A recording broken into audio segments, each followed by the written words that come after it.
My son yelled at me, on his wedding day, right there in front of everyone. "Get out!" he screamed. I stood frozen, silent. The room blurred, the air cracked. I wasn't the mother he once knew. I was a stranger, a ghost erased from his life. My name is Judith. I gave him everything. I cooked, I cleaned, I endured. I didn't complain. I adjusted. Years of sacrifices no one saw. They forgot whose name was on the deed, whose hands built the home, whose heart held the family together.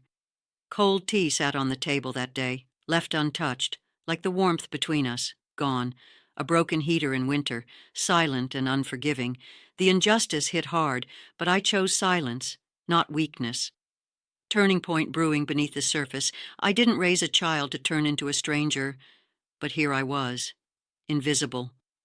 Still, I wasn't finished. The crowd whispered, but I heard my own heartbeat. Quiet, steady, strong.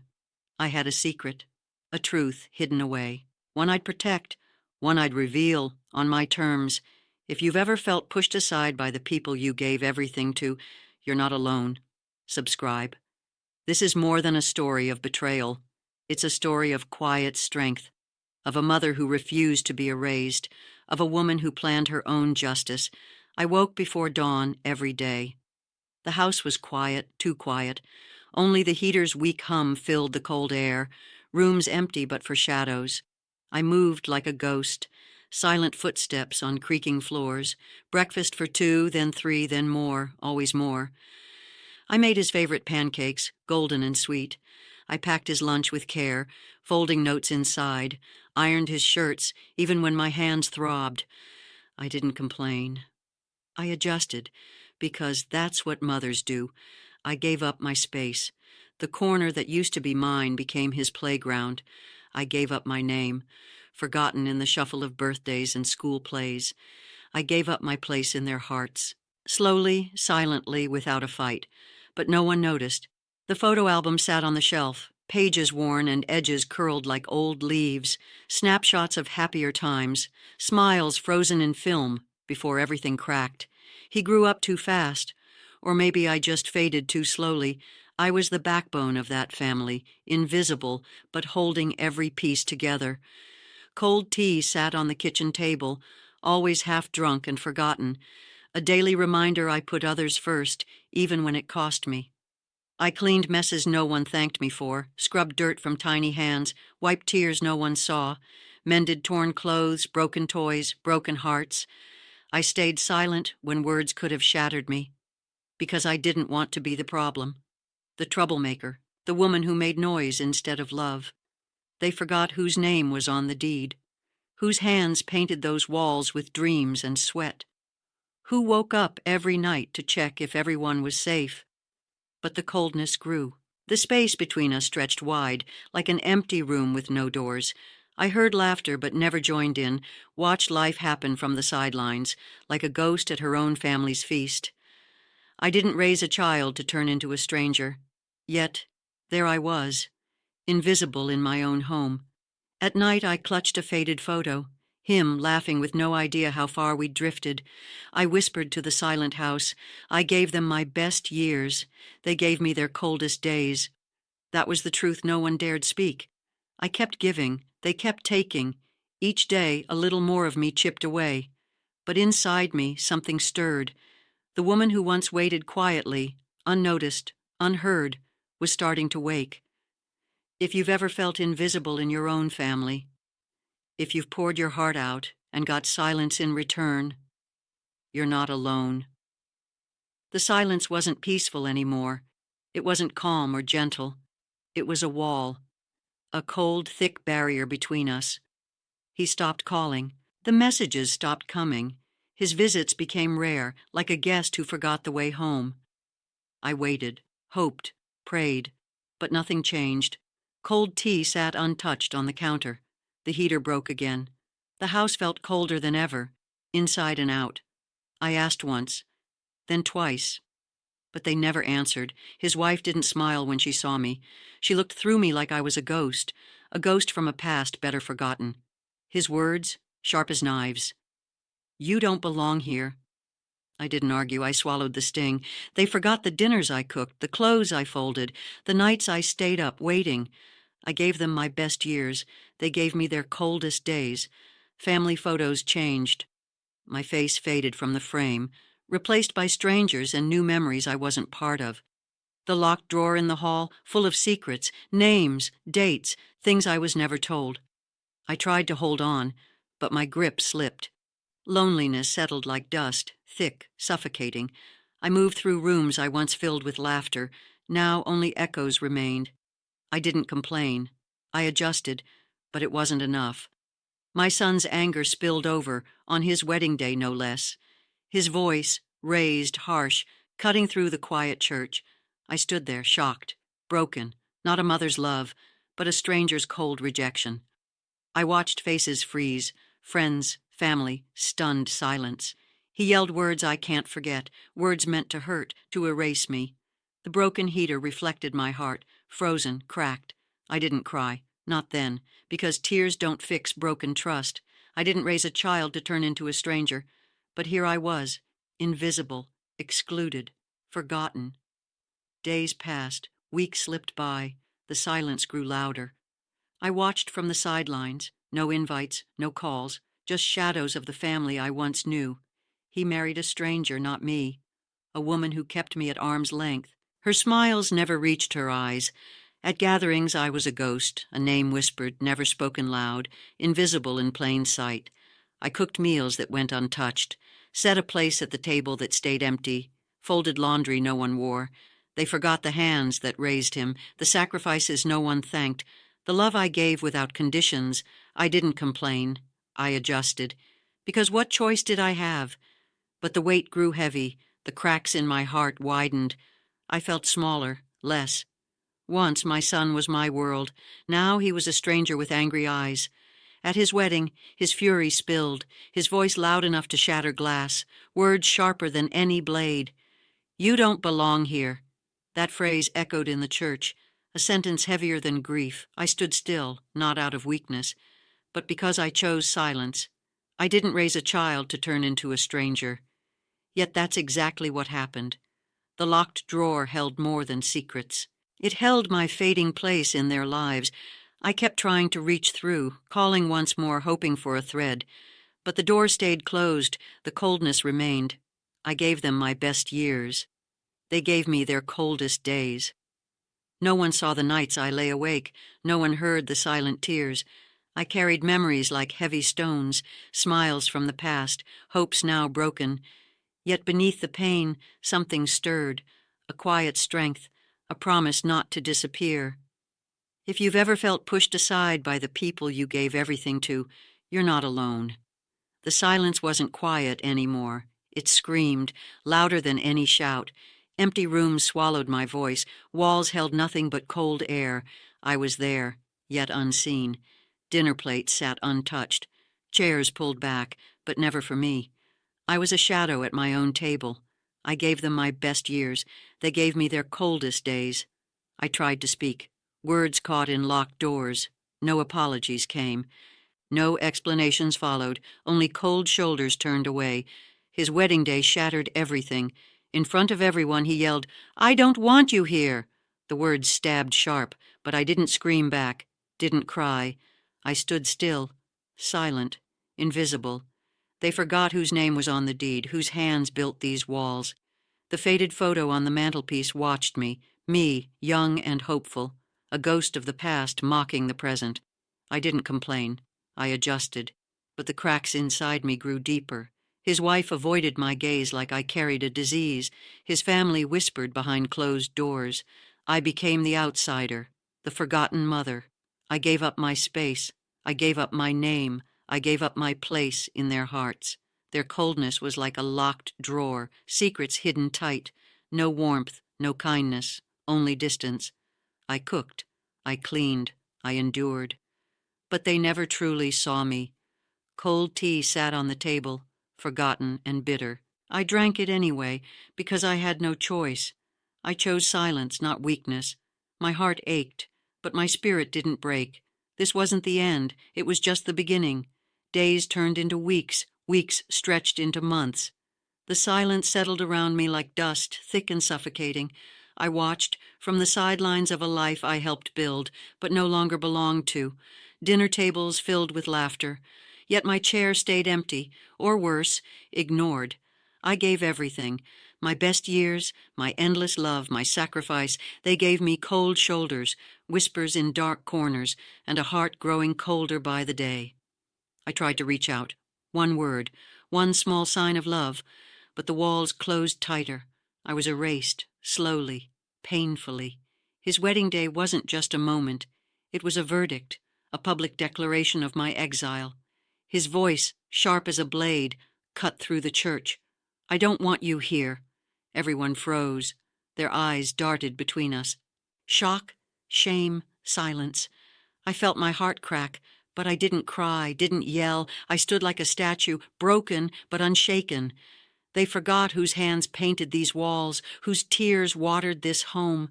The photo on the mantelpiece, me, once hopeful, now a stranger. I didn't complain. I adjusted. But inside, I was crumbling. His wife refused to meet my eyes. His family whispered secrets I wasn't meant to hear. I became the ghost in my own home. I gave up my space. I gave up my name. I gave up my place in their hearts.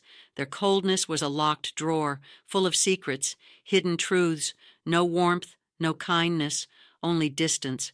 I cooked meals no one ate. I cleaned rooms no one entered. I endured silence no one noticed. Cold tea sat on the table. I drank it anyway, because that was all I had left. I chose silence, not weakness. My heart ached deeply, but my spirit refused to break. This wasn't my ending. It was the painful start of my comeback. The days blended into one another, cold, empty, routine. No warmth greeted me in the mornings. No one asked how I was. No one noticed if I was even there. His calls stopped coming. His voice faded from my phone. His wife looked through me like a ghost. The house felt colder than the broken heater in winter, a cold that seeped into my bones. I didn't raise a child to become a stranger, but that's exactly what he had become. I watched them, building a new life. Without me. No invitations, no smiles, no room for me at their table. The lock on the drawer clicked shut tight. Secrets kept just out of reach. Names, dates, conversations I was never meant to know.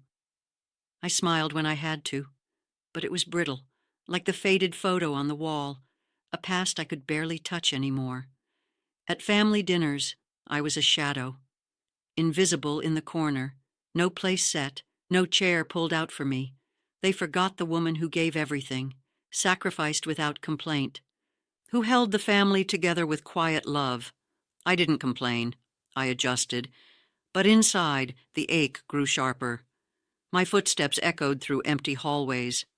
No one heard the quiet tears I shed at night. The cold tea sat untouched on the kitchen table, a silent symbol of how I was left out in the cold. He yelled at me once again, not in front of anyone this time, in my own home. "I don't need you," he said, like a knife twisting in my heart. I said nothing. Choose silence, not weakness. Every kind word I ever whispered met with silence. Every gift I gave returned unopened. I gave up my space. I gave up my name. I gave up my place in their hearts. I'm not a ghost. I'm not invisible. But they treated me like I was. Their coldness was a locked door, and I was trapped on the other side. Yet I stayed. Because love isn't something you abandon easily. I watched. I waited. A quiet storm was gathering inside me. They thought I was broken. But I was gathering strength, this pain, planting seeds. Something was coming, something they never expected. I woke before dawn every day. The house was still, except for the soft hum of the heater struggling to warm cold rooms. I moved quietly, like a shadow. Breakfast for 2, then 3, then more. I made his favorite pancakes, golden, fluffy, packed his lunch with care, ironed his shirts, even when my hands ached. I didn't complain. I adjusted. Because that's what mothers do. I gave up my space, I gave up my name, I gave up my place in their hearts. But no one noticed. The photo album sat on the shelf, pages worn, edges curled, snapshots of happier times. smiles frozen in film before the cracks appeared. He grew up too fast, or maybe I just faded too slowly. I was the backbone, invisible, but holding everything together. Cold tea sat on the kitchen table, always half drunk, a quiet reminder I put others first. I cleaned messes no one thanked me for, mended torn clothes, fixed broken toys, healed broken hearts. I stayed silent when words could have broken me, because I didn't want to be the problem. They forgot whose name was on the deed, whose hands painted the walls, who woke up every night to check on them, but the coldness grew, the space between us stretched like an empty room. I heard laughter, but never joined in. I watched from the sidelines. I didn't raise a child to turn into a stranger, yet there I was, invisible in my own home. At night I held a faded photo, him laughing, unaware. I whispered to the quiet house, I gave them my best years. They gave me their coldest days. That was the truth no one dared say aloud. I kept giving, and they kept taking. But inside me, something shifted. The woman who once waited quietly was starting to wake. If you've ever felt invisible in your own family, if you've given your best and received silence, you're not alone. I sat at the kitchen table, cold tea untouched, growing colder. The silence around me was louder than ever. It filled every corner, pressed against my skin like a heavy cloak. That night, I stared at my reflection. Not the woman they forgot, not the ghost they pretended I was, but the one they still hadn't truly seen. I didn't raise a child to treat me like a stranger. I gave them my best years. They gave me their coldest days. Enough. I folded my hands, took a deep breath.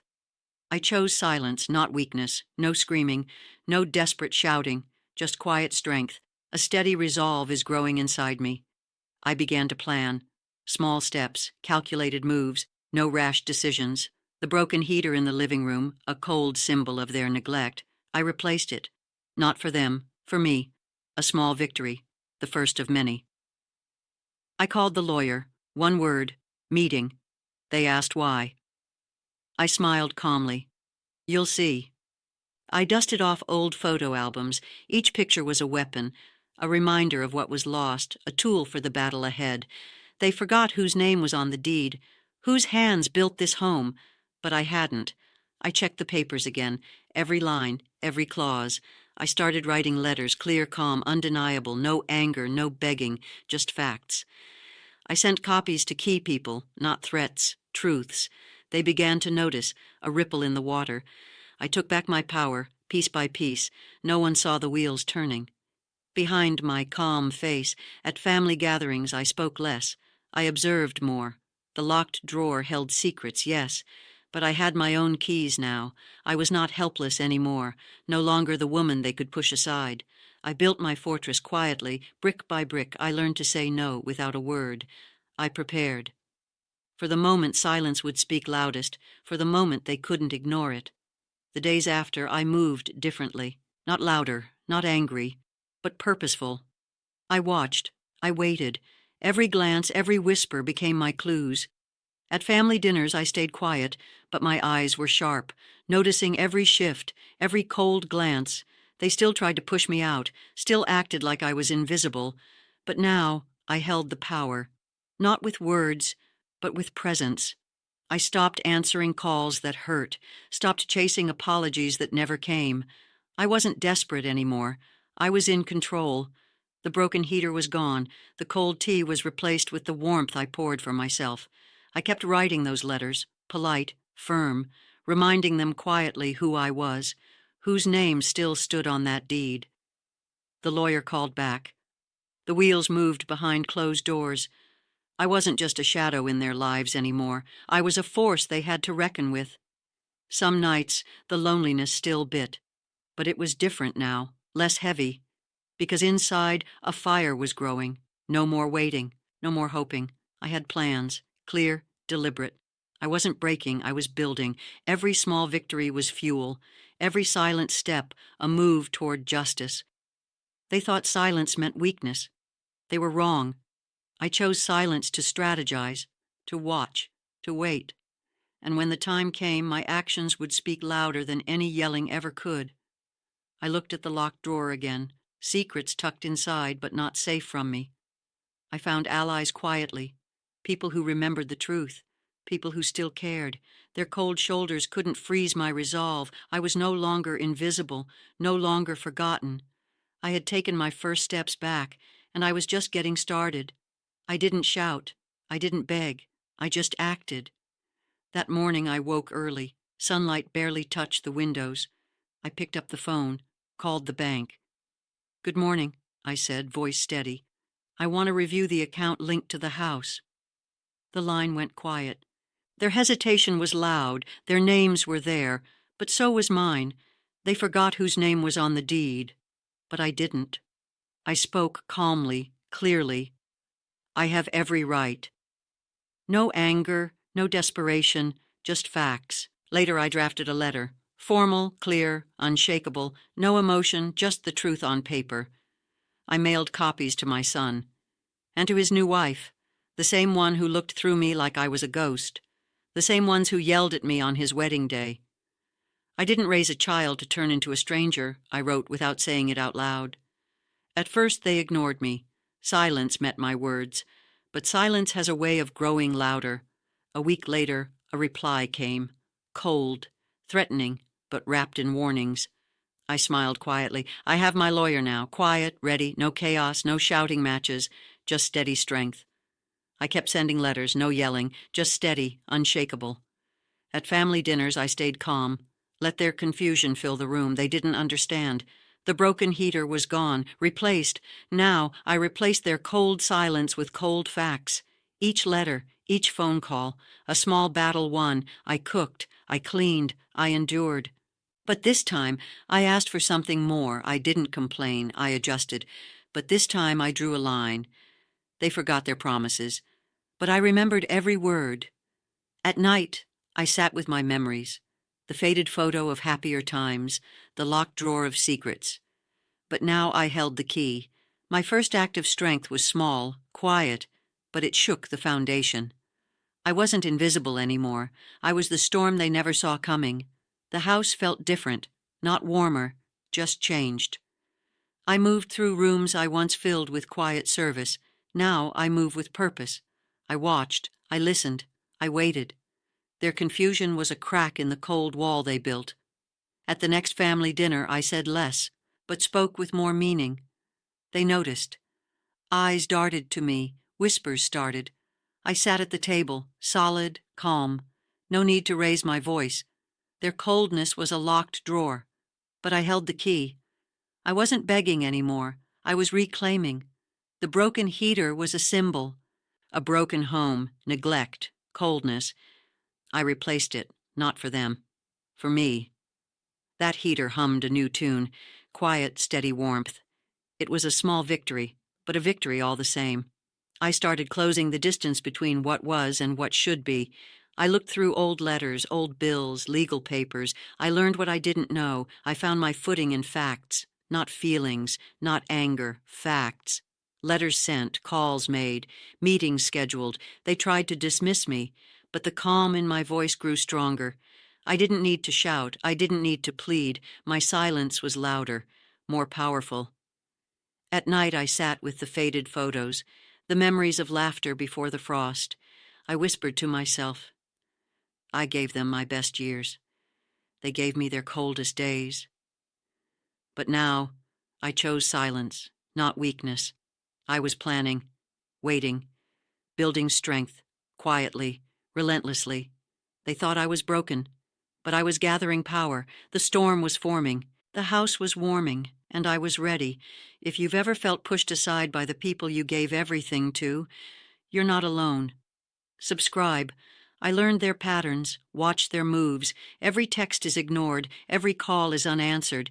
They thought silence would bury me. They were wrong. I chose silence, not weakness.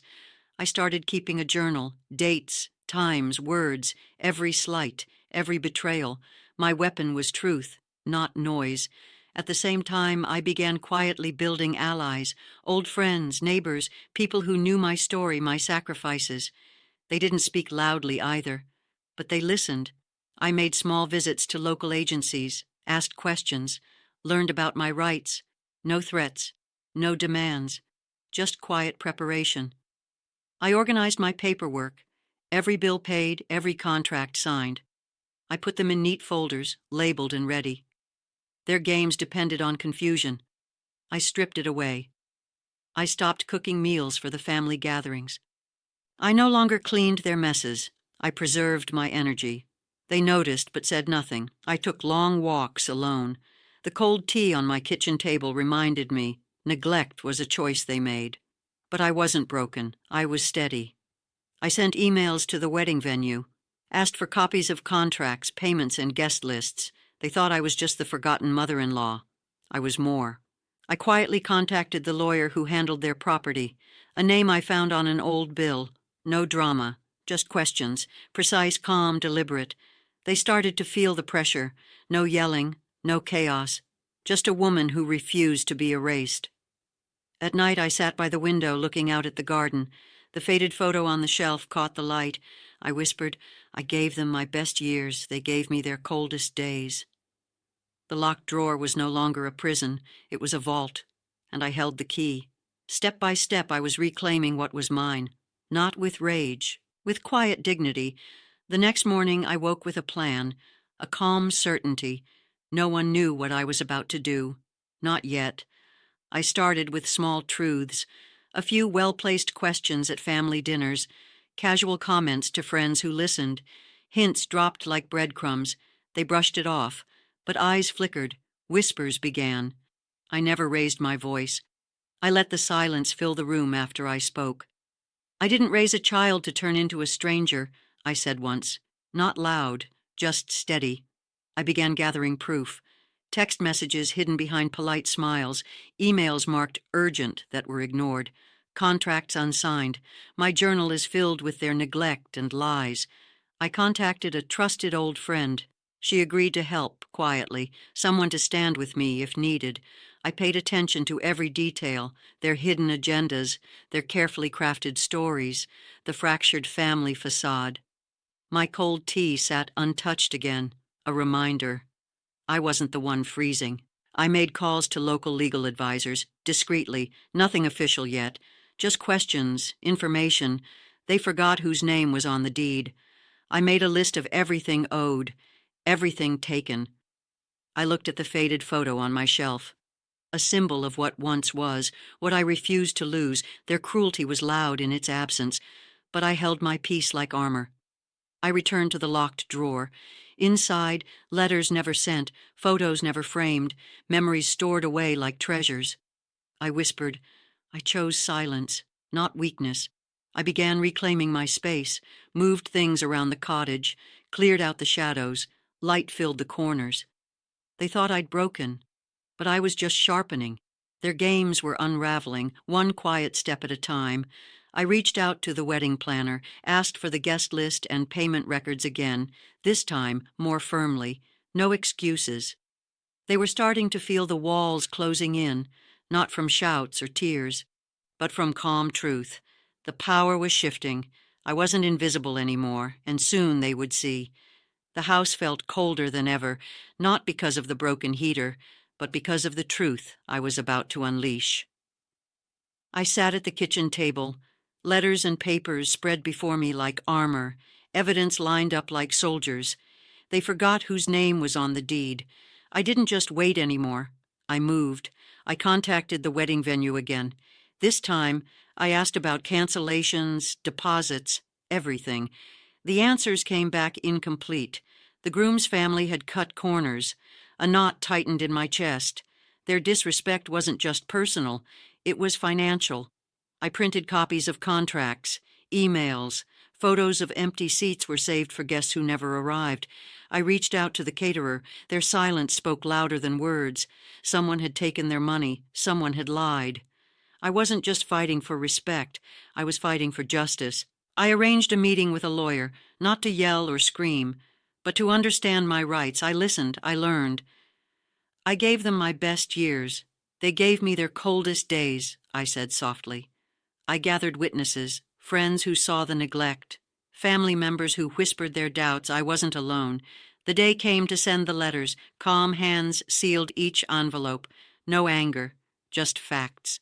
I mailed copies to everyone involved, lawyers, family, even the wedding planner. A quiet declaration of boundaries. The silence afterward was deafening. Calls didn't come. Messages went unanswered. They were stunned. But I was ready. I replaced the broken heater, filled the house with warmth again, a symbol of my return. I held my ground. No yelling, no begging, just quiet strength. I told myself, I chose silence, not weakness. The cold tea sat on the table, untouched again. Neglect was theirs now.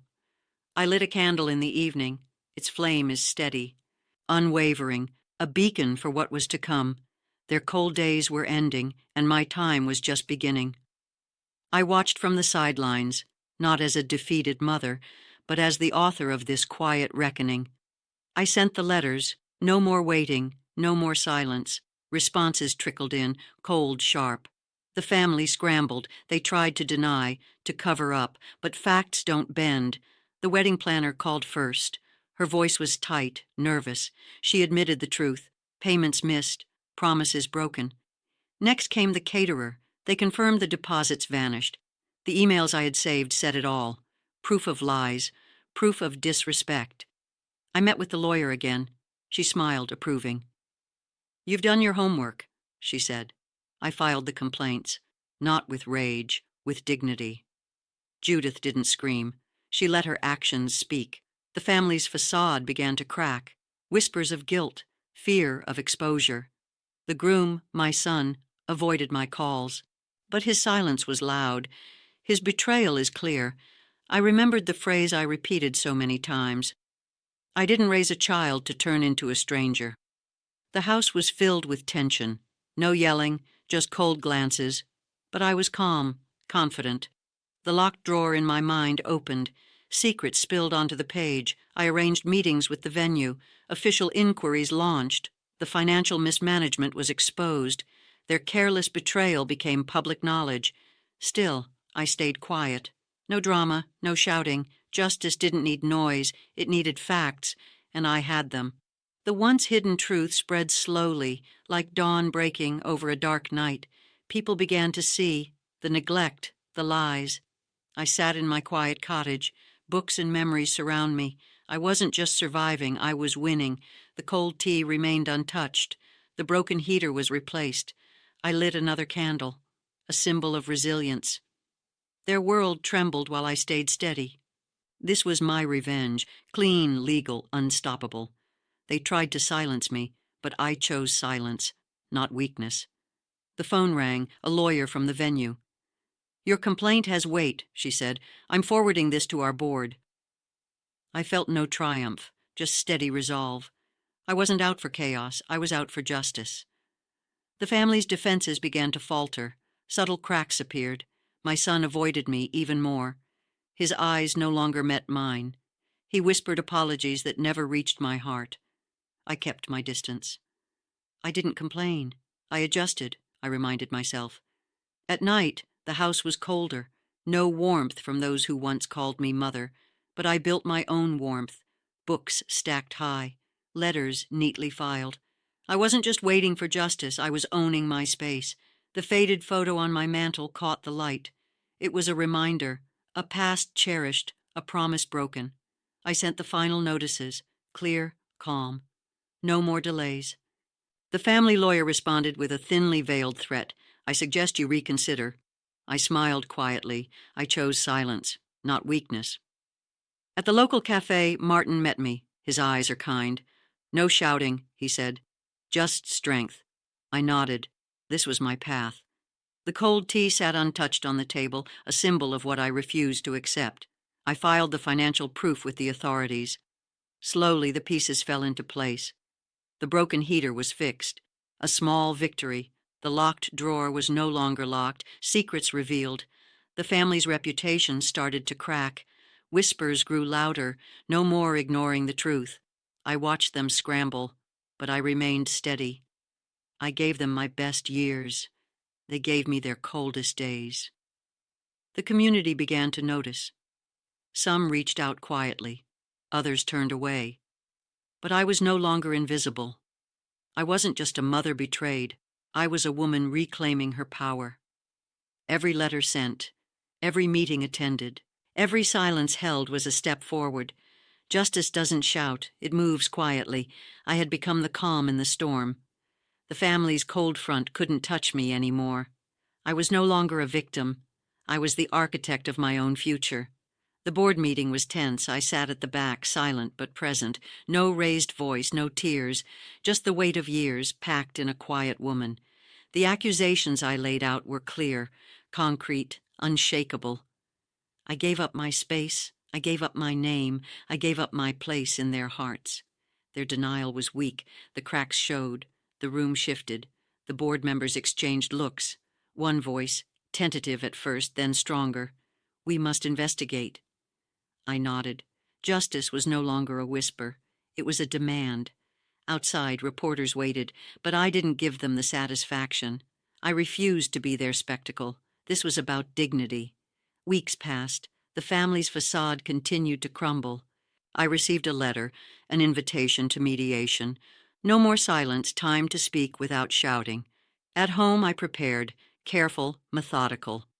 My son's calls came less often. When they did, his voice was colder. The distance is growing between us like an unbridgeable river. But I stood firm. The faded photo on my mantel caught my eye again. A reminder of who I was, who I refused to become. In mediation, I stayed composed. "I didn't raise a child to turn into a stranger," I said, not with anger, with quiet pain. The mediator nodded. "You're asking for respect, not just money." "Yes," I said, "respect and acknowledgement." The family lawyer pushed back. But the dam was breaking. Small victories came. A public apology was drafted but not yet delivered, promises to change. I held them accountable, gently, firmly. Martin met me afterward. "You're not just winning, you're changing the story." I smiled. It was more than justice. It was healing. Yet the cold tea sat waiting, untouched, a symbol of what I'd refused to accept and what I'd fought to reclaim. I wasn't just reclaiming my name. I was reclaiming my soul. The locked drawer was open now, secrets laid bare, truth standing tall. I didn't shout. I didn't need to. The quiet power of a woman scorned was enough. The days blurred but never lost their sharpness. Every move was precise, measured. I wasn't angry anymore. I was focused. The family was unraveling. Not with shouts, with undeniable truth. The lawyer called again. "We're ready to negotiate." I leaned back, calm as ever. The battle was not just for money or an apology. It was for respect, for what I deserved after a lifetime of sacrifice. In the quiet of my cottage, I prepared my terms, not greedy demands, just fairness. I gave them my best years. They gave me their coldest days, I whispered. No bitterness, only clarity. The mediation room was smaller this time. No audience, just the facts. I watched them squirm, not because I shouted or screamed, because they knew I held all the cards. They forgot whose name was on the deed, whose hands built this home, whose heart held the family together when no one else did. I chose silence, not weakness, I said softly, eyes steady, unwavering. The terms were accepted. A settlement was reached, clean, legal, just. No grand gestures, no public spectacle, just quiet power. Later, alone, I poured myself a cup of cold tea. This time I drank it, not as a symbol of neglect, but as a sign of victory. I looked around my cottage. Books, art, memories untainted by obligation. This was my space, my peace. Martin's call came through. "You did it, Judith. You won without losing yourself." I smiled. Yes, I won. Not with rage, but with dignity. The broken heater was fixed. The coldness lifted. I was free. I whispered to the night. I didn't complain. I adjusted. But now I take what's mine. The house felt different, lighter. The walls no longer whispered secrets of cold shoulders and silent betrayals. I walked through each room slowly, no resentment in my steps, only calm acceptance. I sat by the window, sunlight warming my face. For years I had carried invisible burdens. Now I let them go, one by one. The faded photo on the mantel caught my eye. Harold and laughing, barefoot in the living room. A memory untouched by bitterness. I smiled. That was the woman I was, not the one they tried to erase. I didn't raise a child to turn into a stranger, I whispered, voice steady. It was true. I didn't. But sometimes people change, and so must we. I built a new life from the ashes of old wounds, not with loud protests, but with quiet courage. The garden outside bloomed, just like me, resilient. I thought about the nights filled with cold tea and broken heaters. They were behind me now. I was free. The silence I once feared became my strength, my shield, my voice. I chose silence, not weakness. Peace wasn't a destination, it was a daily choice, and today I chose it again. Martin visited often. We talked about the future, not the past. About joy, not pain. I was no longer just the mother who gave too much. I was Judith, the woman who took back her power. And that made all the difference. This story isn't just about betrayal or revenge. It's about finding yourself when others try to dim your light. It's about rising with dignity and grace. If you've ever felt invisible, unheard, or pushed aside, know this: you have the power to rewrite your story. Judith's voice was found in silence, and yours can be too. If her story moved you, hit subscribe. Join a community that understands strength isn't always loud. Sometimes it's quiet and unstoppable. Your voice matters. Let's share it together.